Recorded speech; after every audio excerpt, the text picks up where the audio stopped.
Et salut à tous, du coup une ouverture et découverte du TCG Palworld prévu initialement pour le 30 juillet. J'ai pu me procurer les deux decks à la Japan Expo et tester le jeu. Pour l'instant le jeu en français est pas trop exploité, il y a peu de vidéos. Du coup je me suis dit pourquoi pas faire une vidéo, présentation, ouverture. Alors la vidéo n'était pas du tout prévue, et je n'ai pas ouvert les decks, mais j'ai quand même déjà ouvert les boosters. Je me suis aussi un peu renseigné sur les cartes qu'il y avait dedans, donc il n'y aura pas de surprise. Mais si je peux au moins vous présenter les cartes, le concept. Alors on va commencer donc tout de suite par le premier, le rouge-bleu, qui est initié ici en TD01. Ici vous aurez le TD02. Il se peut qu'il y ait quelques cuts durant la vidéo, mais je vais essayer d'en faire le moins possible pour vous présenter le jeu. Alors, par rapport au dos des cartes, au dos des boîtes, on va avoir quasiment la même chose. Donc, pour vous présenter, alors je vais faire attention un peu à tout ce qui est lumière. Il y a un deck de 60 cartes, avec 50 cartes de cartes principales, et un sous deck, qui est du mana ou les donne, ce qui doit avoir une pièce, un tapis, un manuel, un compteur de points de vie, tout ce qui est matériel pour ingrédients, on y reviendra pour l'ouverture, avec des marqueurs et un pack. Donc comme j'ai dit, les boosters je les ai déjà ouverts, j'y reviendrai après. Donc on va commencer tout de suite. Alors,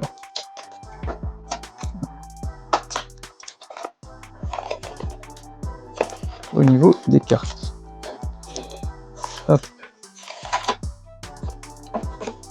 vous aurez dedans le booster, les différents marqueurs et le tapis. Je le mettrai sûrement juste après.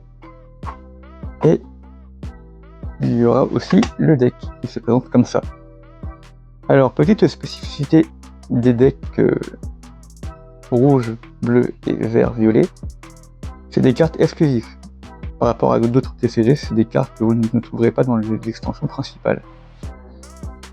Il y a, de mémoire, il y a environ une liste de 10 cartes qui seront en super rare ou en SP, pour spécial parallèle. Donc voilà, il y a une chance. Après le principal c'est d'avoir alors j'ai pas trop regardé, mais d'avoir ces deux là en SP ou ces deux là en SP.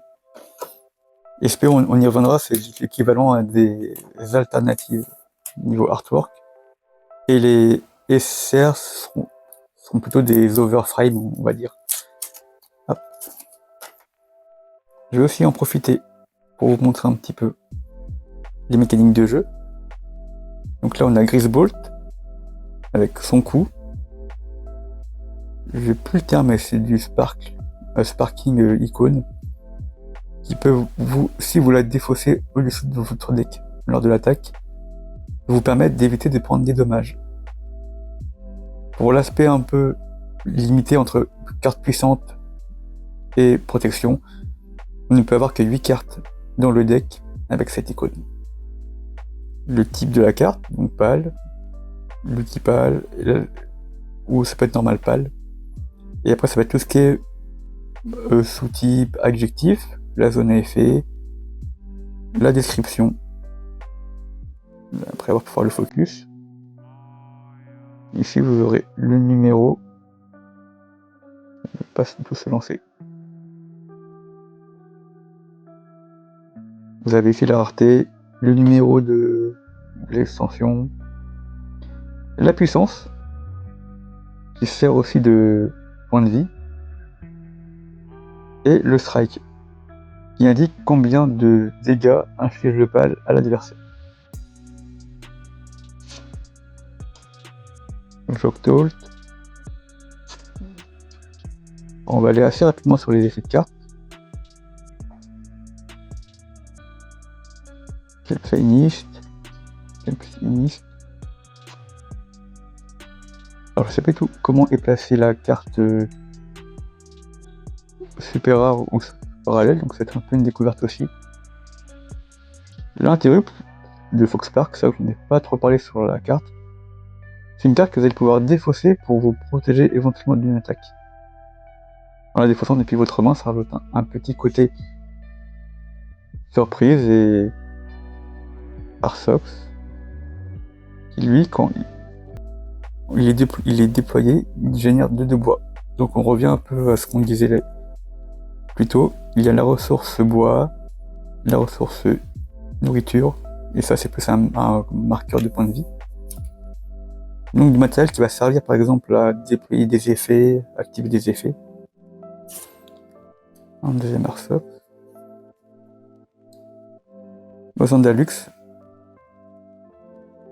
La carte est assez jolie. Et là on revient à ce que je disais, où on peut consumer 2 pour le faire obtenir 500 de puissance jusqu'à la fin du tour. La deuxième. Blazamut, alors mon anglais n'est pas terrible. Qui est aussi une carte assez puissante quand même. Pour l'instant, on est à 3 cartes où on a vraiment des grosses puissances, et j'y reviendrai après pour le deck. Mais vraiment le côté rouge, j'ai vraiment plus tiré sur le combat et les dégâts directs. Là on va voir les structures. On va la poser pour son coup, et c'est une carte qui va rester sur le terrain jusqu'à ce qu'elle soit détruite. Vous voyez, là c'est une durabilité, donc quand on la frappe, elle ne riposte pas. Et les structures ont le mot assigné un pal. Donc il suffit à ce moment-là d'incliner le pal pour l'assigner entre guillemets, et ça peut nous permettre d'activer cet effet. Une deuxième structure. Il a aussi demande de consommer du bois, donc on va vraiment avoir besoin de générer des ingrédients. Là on va partir sur le gear équipement. Je prends quelques secondes pour expliquer quand même les effets. Donc une fois qu'elle est déployée, on peut infliger 1500 points de dommages à un pal, ce qui est extrêmement puissant pour 4. Et c'est une carte qui reste sur le terrain. Là on la pose, et qui peut avoir comme effet qu'on peut l'incliner pour après activer un effet qui indique qu'on choisit un pal et on lui fait gagner 200 de puissance pour le tour. Un event, donc c'est l'équivalent des cartes magie. On la joue en payant le coup, et une fois qu'elle est activée, on l'envoie dans la défausse. À la quick, pour dire qu'elle peut être activée, il me semble, dans tout ce qui est combat. Quand l'adversaire va déclarer une attaque, on peut activer un effet quick. Là on part sur le bleu. Là on peut remarquer quand même que les artworks sont quand même assez jolis. Pour un premier TCG, un premier lancement, ils ont voulu faire les choses bien, et ça se voit. Un Joltdog Christ. On avait le feu, là on a la version en glace. Donc Pingoulette. Je le répéterai, mais on peut avoir que 4 cartes identiques, donc avec les mêmes numéros, dans un deck. Donc voilà, 50 cartes, 8 maximum avec le logo et 4 cartes identiques. Rendrick Ice Gaz, qui a le même effet qu'on avait vu tout à l'heure avec le Fox Park, qui peut, en la défaussant, nullifier une attaque adverse. Donc ça rajoute vraiment un peu de dynamique. Pour ceux qui jouent One Piece, c'est l'équivalent des counters par exemple, ou à Dragon Ball Fusion World. Donc ça rend quand même le jeu beaucoup moins linéaire. Tout à coup, Aqua, On profite un peu, qui à la fin du tour se redresse. On rappelle qu'ils peuvent attaquer. Les cartes posées peuvent attaquer directement soit le joueur, soit les cartes en incliné. Donc le fait qu'elles se redressent, ça la rend inciblable au combat, donc ça peut vraiment permettre de jouer agressif tout en protégeant ses cartes. Mamoras Christ, qui lui va plutôt gagner en puissance avec les structures, donc tout ce qui est construction. Toujours le petit logo, donc c'est une carte qui peut être intéressante. Encore une structure, mais qui n'a pas d'effet assignation. Juste une fois qu'elle est jouée, on fait gagner 1000 de puissance à un pal. 3 chaises. Primitive Workbench. Encore une carte Gear. Il nous fait piocher une carte et on peut incliner pour faire gagner de la puissance. Pour l'instant, de ce que j'ai vu, il n'y a pas encore beaucoup de cartes qui tutorisent. Donc c'est vrai qu'avoir de la pioche, ça peut être pas mal. Un event Crystal Breath permet d'avoir -3 de strike. Donc c'est une carte qui va être plutôt assez contrôle. On peut voir un peu dans le bleu, qui permet de potentiellement réduire les dégâts qu'on subit de 0. Donc c'est une carte qui peut être intéressante. De ce que j'ai vu, on en a qu'une. Donc c'est une carte qu'il va falloir peut-être aller chercher en x4. Le problème c'est qu'on en a que un dans le deck. Là, Lamball, premier pal, je pense que c'est un peu une carte iconique un peu du jeu, qui est monochrome. On rappelle que de base, on ne peut avoir que 2 couleurs, mais on peut quand même jouer les cartes neutres. Là, on repart sur TDR, donc je crois que c'est pas une oversize. Non, c'est une carte identique. Je sais pas pourquoi elle est ici. Mais hop. Arsox. Ouais, on a un petit peu les mêmes cartes. Stone Pit.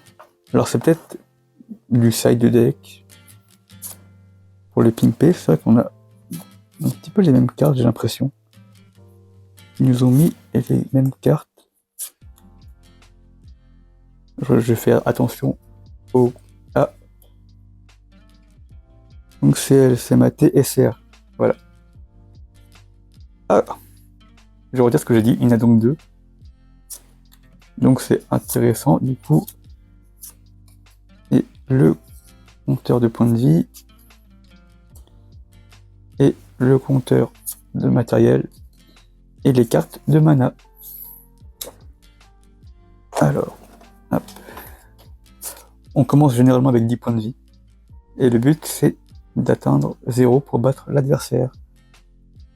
Là, la carte ingrédient bois, ou on peut quand même profiter pour vous montrer la carte en TSR qui est grosso modo une super rare. Mais les super rares, c'est une rareté on va dire bonus. Je reviendrai.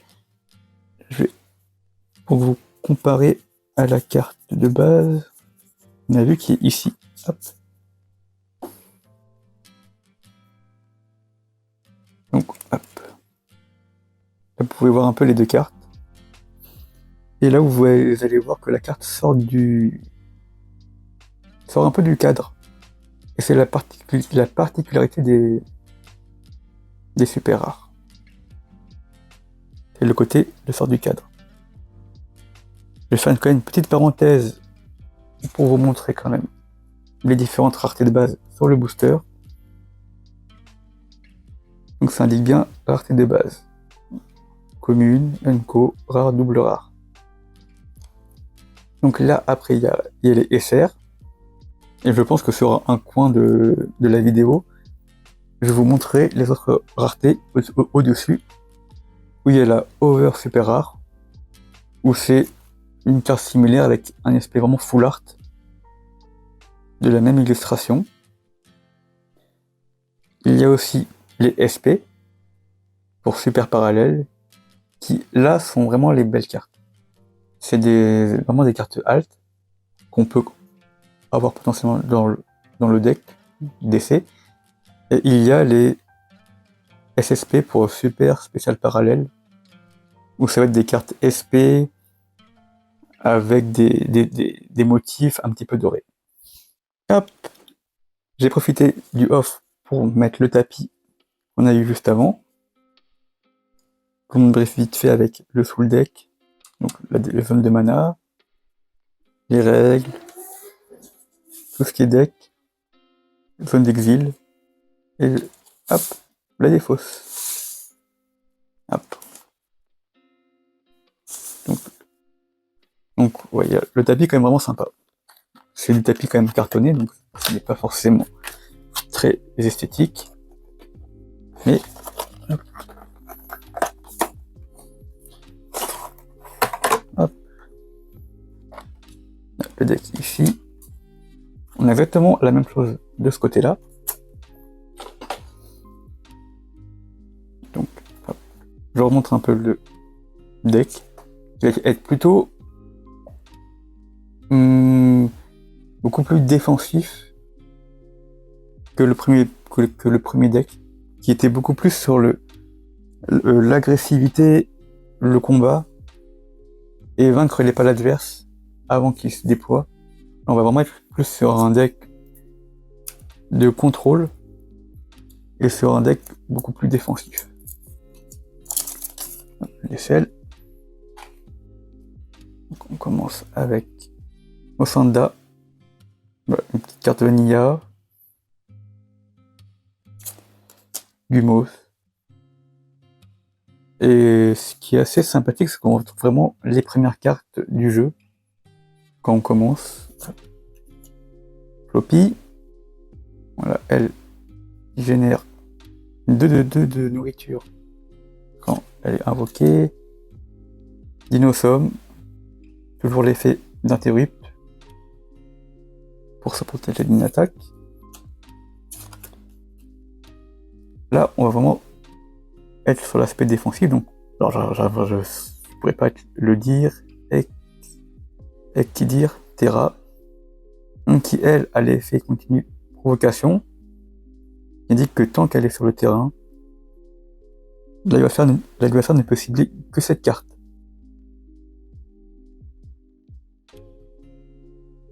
Elle peut avoir aussi un aspect on consomme 2. Alors après, il n'y a pas marqué quick, donc je sais pas si on peut combiner les deux pendant le tour adverse. Donc on a une deuxième, une troisième, Broncherie, une carte que je trouve vraiment magnifique de base, qui a aussi un effet taunt, la provocation, qui a cette fois-ci 1500, donc qui devient très très compliqué à passer, et l'icône Lucky. Donc c'est vraiment une très bonne carte. Là on l'a en x1, mais je pense qu'on aura la deuxième après. Le Mamorest, qui est aussi très très très puissant, et qui permet de générer 3 nourritures quand elle est envoyée dans la défausse. Une structure qui nous fait obtenir 3 nourritures et piocher une carte, donc ce qui semble quand même très très intéressant. Pouvoir avoir du carte advantage. Le campfire. Alors je lis en même temps les effets. Donc une fois par tour, on peut consommer 2 nourritures, assigner un pal et gagner 1 point de vie, et faire gagner 1000 de puissance à tous nos pals jusqu'à la fin du tour. 1100 de points de vie. Et je pense qu'avec des cartes comme Ekkidir ou Broncherie qui ont de la provocation, ça va être très très dur à aller chercher. Donc vraiment temporiser. Le gear coûte quand même 6, qui fait quand même 900 de puissance. Un nopal.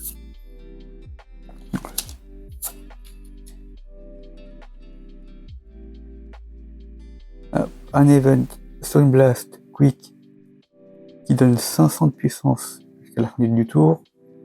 Donc ça peut potentiellement faire tourner un combat à notre avantage.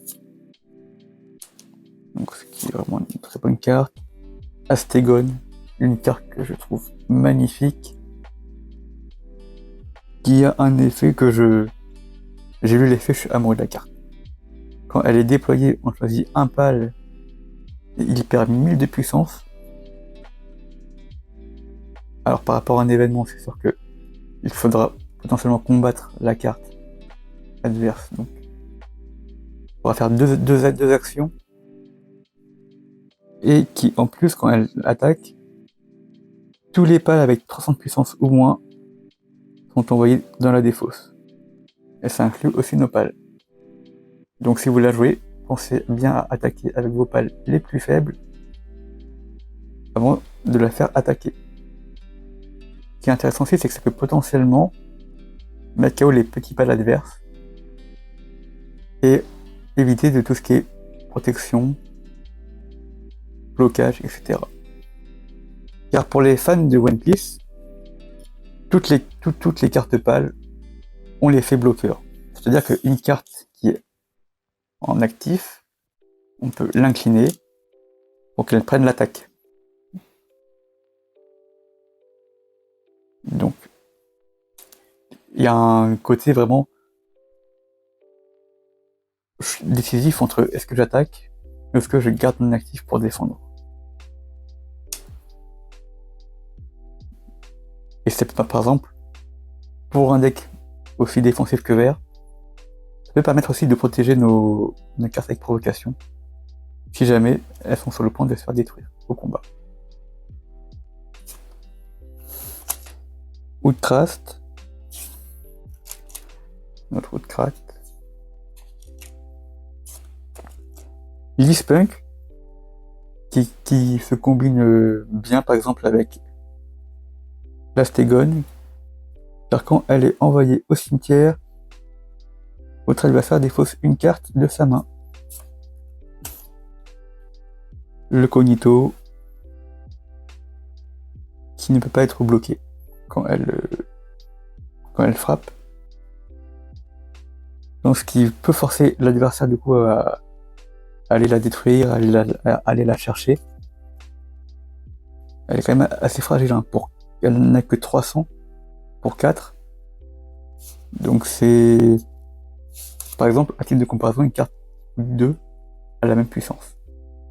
Donc c'est une carte qui est extrêmement fragile, mais qui peut faire assez mal. Donc avoir le côté vert pour l'aspect défensif, ça peut la rendre vraiment plus forte. Incinérable, une petite carte vanilla, que je trouve quand même très très jolie. Le pal en lui-même, je le trouve joli. Alors là, c'est le Blaze All Noct. Pareil, Interrupt en violet.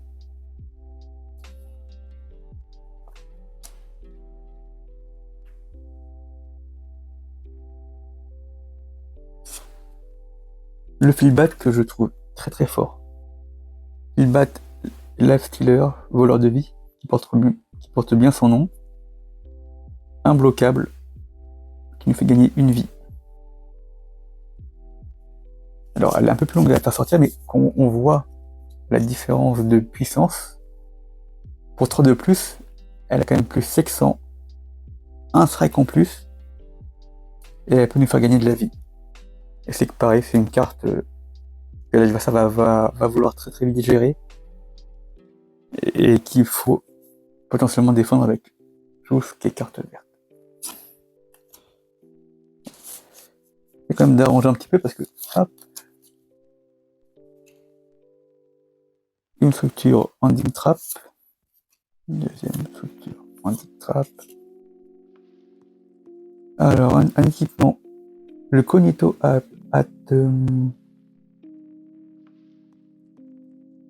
qui est littéralement le chapeau de la carte, et qui est équivalent, qui a un effet un peu équivalent. On l'incline et on choisit un pal qui gagne de la puissance et imbloquable. Non, pas imbloquable. Gagne style. Et oui, qui rend la carte imbloquable. Une carte que je trouve super forte. Strike from the Darkness. On choisit un pal et on l'envoie dans la défausse. Il n'y a aucune restriction. Et pour 4, on peut aller chercher un gros pal qui peut être à 7 ou 8. Et c'est garanti, il n'y a pas de protection. Donc c'est une carte qui est incroyable. Celle-ci aussi, elle est très très chère. Médical Suppli. On choisit un pal qui coûte 8 ou moins de la défausse. Et on la joue en incliné. Donc pour 7, on peut jouer une carte qui en vaut 8. On peut penser à la bronchette qui coûte 8. Qui même si elle est inclinée, garde son effet de provocation. Ou encore à Astegon, qui du coup peut réactiver son effet de déploiement. Donc c'est vraiment une carte qui coûte cher. Je sais pas si on la mettra à plus que 2 exemplaires. Mais c'est vraiment une bonne carte. En carte neutre, la deuxième mascotte, Kativa, le Chickpiki. Ah, là on revient au début, donc on va pas tarder à savoir ce qu'on a eu. Floppy. Oh, une banque chérie. En super rare, donc je suis assez content. Parce qu'il y a vraiment des cartes qui sont un peu plus lambda qu'on aurait pu avoir en SR. Et avec la Mamorest, on a quand même eu 2 belles cartes. Encore un Mamorest. Bon, je ferai le tri hors caméra. Un deuxième Astegon. J'aurais bien aimé l'avoir en super rare ou en parallèle, mais bon. Niram, Stealer, Strike. Et va les fameux points. Et les cartes Soul. Maintenant, parlons un petit peu des boosters. Comme je l'ai dit, la vidéo n'était pas du tout prévue. Et j'ai ouvert du coup les boosters à la Japan Expo. Ce qui est assez marrant, c'est qu'on a vraiment ce format un petit peu assez long. Je pense que c'est pour les gens qui aiment bien ouvrir au ciseau. Mais qui rappelle un peu tout ce qui est boosters japonais. Donc c'est des boosters de cette carte. Je vous le remontre comme j'ai montré en début de vidéo. Il y a les raretés de base. Toujours les raretés de base. Commune, unco, rare, double rare. Et après, comme j'avais dit, les SR, qui sont plus des overframe. Les over super rares, qui sont des full art. Et les SP qui sont des alt. Et les SSP qui sont des alt avec des motifs dorés. Donc pour le premier booster, je vais quand même vous le montrer, il n'y a pas de petite surprise. Un petit miroir, wooden wall, un chaudron. Là après on passe au Unco avec le Wompo. Pour l'instant, ce que j'ai vu des cartes, violet n'a pas les mêmes mécaniques que le starter deck. Mais par contre le rouge semble avoir des cartes qui combattent pas mal avec le deck actuel. Donc peut-être que pour les joueurs occasionnels, ça peut être plus sympa de prendre le premier deck rouge-bleu. Daydream. Et en rare, j'avais eu la Breeding Farm. Je laisse un peu murer le foil. Il est assez joli, mais il n'y a pas de particularité. On sent au toucher la carte est un peu plus lisse. Mais rien à dire dessus.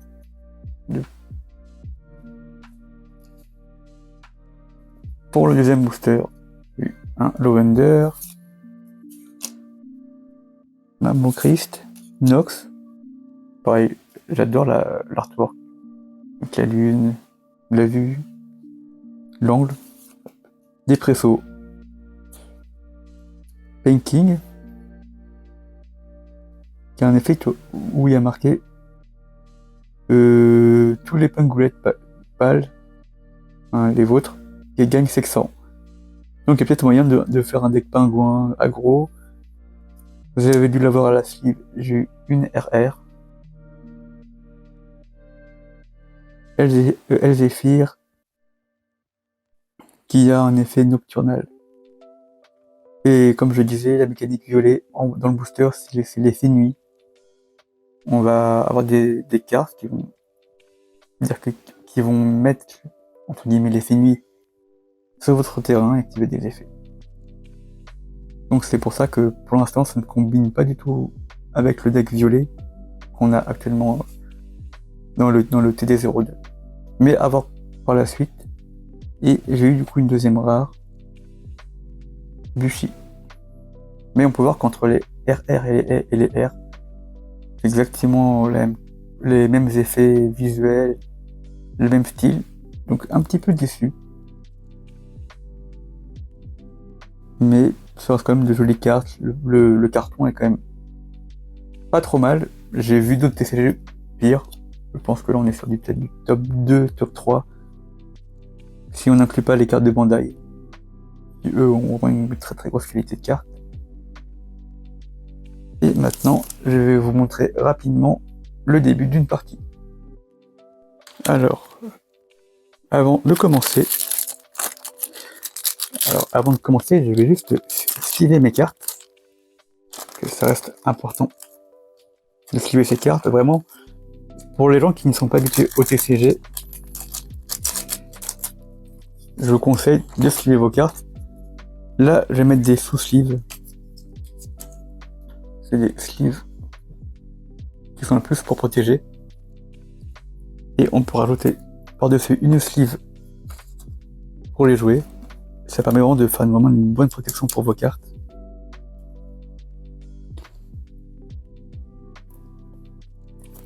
Les cartes sont vraiment magnifiques. Alors, je vais les mettre ici. Donc, comme je disais, il vous faut un deck de 50 cartes avec 10 cartes soul. Là, si je vais prendre un dé pour indiquer les points de vie. Alors, je vais y aller vraiment grossièrement. Hop, je prends mon deck. Il est en verso, mais pour la vidéo, je vais la prendre en face recto. On choisit d'abord qui commence. On prend ensuite 5 cartes. Si les cartes ne nous conviennent pas, nous muliguons les 5. On mélange et on repioche 5 cartes. Bon, pour le coup, je vais un petit peu adapter ma main quand même pour la vidéo. Et je vais prendre des cartes peut-être un petit peu plus faibles, mais pour lancer un petit peu la vidéo. Hop. 1, 2, 3, 4, 5. Je prends 5 cartes. Donc, comme je l'ai dit, pour les joueurs de One Piece, vous n'allez pas du tout être dépisés. Le premier joueur commence avec 2 souls et on en gagne 2 par tour. Donc pour 2, j'incline et je joue en carte active mon Joltog qui peut attaquer directement. Ce n'est pas comme la plupart des TCG où on peut attendre un tour, où le premier joueur ne peut pas taper. On peut directement taper quand le pal arrive en jeu. J'incline donc et l'adversaire va perdre un point de vie, d'où l'effet strike. Mais il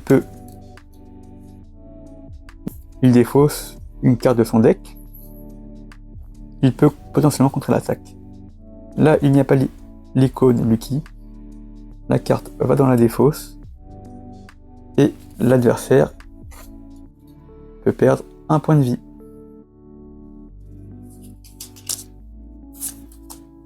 Si c'est le tour au joueur 2, il commence avec 1 soul. Donc, il en rajoute 2, plus 3. Et à ce moment-là, il peut exactement faire la même chose que nous. Il peut payer par exemple 3 pour jouer une floppy. Et à ce moment-là, il peut l'incliner pour taper ici ou taper mes points de vie. Il n'y a pas vraiment de spécificité. C'est un peu comme sur One Piece. On peut vraiment taper où est-ce qu'on veut, mais on ne peut taper que les pales inclinées. Là, Floppy va taper mon Joltog. Il y a 300 et 400, donc les deux cartes s'infligent des dommages. Comme j'ai 300, elle va de la défausse, et jusqu'à la fin du tour, Floppy va avoir moins 300, l'équivalent à la puissance du Joltog. Donc elle est à 100. Les dommages seront réinitialisés à la fin du tour, et elle reste à 200. Tout ce qui est pioche, tout ce qui est défausse du deck au moment de la frappe, ne se fait que lorsque le bal frappe le personnage. Il n'y a pas d'effet de révélation sur un combat entre balles. Il y a ici, on va reprendre ma main. On va se mettre, on était à 2, donc on se met plus 2. On va piocher. Alors, encore une fois, je bidouille un petit peu ma main pour pouvoir un petit peu vous proposer des choses, mais globalement, il n'y a pas spécialement de choses en particulier. On va dire que j'ai pioché ça. Je peux en mettre 2, par exemple. En activation. Et je peux directement, par exemple, taper toujours à 1.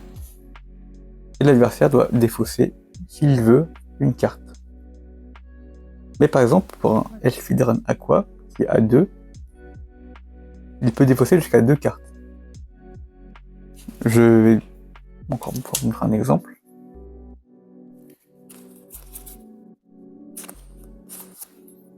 Si au-dessus de son deck, donc sur une frappe qui coûte 2 points de strike, il peut défausser 2. Là, il est une lucky icône, donc l'attaque est annulée. Pas besoin de défausser une deuxième carte. La défausse du deck s'arrête au moment où on en tire une. Mais si sur les deux, on n'en tire aucun, alors l'attaque passe et l'adversaire perd 2 points de vie. Parce que le chiffre indique combien on perd de points de vie, mais combien aussi l'adversaire peut potentiellement défausser des cartes. Donc il y a aussi un aspect stratégique. Est-ce qu'on va taper fort, mais on prend le risque de mettre sa créature inclinée pour qu'elle se fasse détruire au prochain tour et que la frappe a été annulée? Ou alors est-ce qu'on sécurise en contrôlant le terrain, en imaginant que j'ai la carte ici par exemple, on la met inactive et que l'adversaire par exemple tape ici, je vais l'enlever pour plus de visibilité, et bien je peux incliner mon Elfidron Aqua pour qu'il devienne la cible de l'attaque. 400 contre 900. Jusqu'à la fin du combat, ma carte est à 500. Mais par rapport à la puissance, elle est envoyée dans la défausse. Donc voilà, c'est une petite spécificité qui nous permet de protéger nos cartes. Mais attention parce que en protégeant vos cartes, vous pouvez potentiellement affaiblir justement une grosse carte qui peut se faire détruire. On gagne quand l'adversaire est à 0, ou on perd si nous-mêmes on atteint 0. Si la vidéo vous a plu, je ferai peut-être une vidéo beaucoup plus poussée sur tout ce qui est règles, combat. Là, c'était vraiment une vidéo un petit peu grossière pour que vous puissiez un petit peu voir comment marche le jeu avec les règles de base. En tout cas, j'espère que la vidéo vous a plu. C'était vraiment une petite vidéo test. Comme j'ai dit, il y a très peu de vidéos en français sur le jeu, les règles et les ouvertures. Donc si vous avez des questions, on profite, on va les mettre pour marquer la fin de la vidéo. Si vous avez des questions, n'hésitez pas à l'écrire en commentaire. Encore une fois, je suis pas non plus expert sur le jeu, j'ai testé un peu la démo. Il y a peut-être des règles un petit peu floues. J'ai essayé d'être le plus clair possible avec les moyens que j'ai. Et si ça vous a plu, peut-être que je ferai d'autres vidéos sur le jeu. Et voilà, merci à tous.